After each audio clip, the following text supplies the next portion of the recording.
Hello everyone, this is the Romanian Lab. Today we are gonna make some oxygen with household items, so let's get started. I'm using hydrogen peroxide and manganese dioxide. The hydrogen peroxide is the 3% one you find at pharmacies, and the manganese dioxide was extracted from batteries. It has some carbon impurities.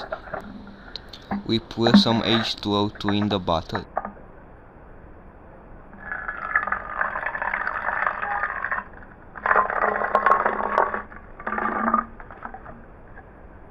And then we put some MnO2.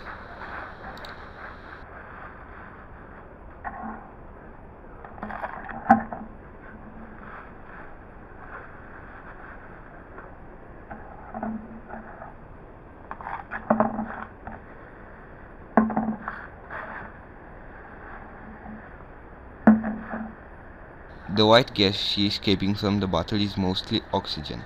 To test if it's O2 or not, we put a flaming stick into the bottle. As we see, it burns faster because of the higher concentration of oxygen.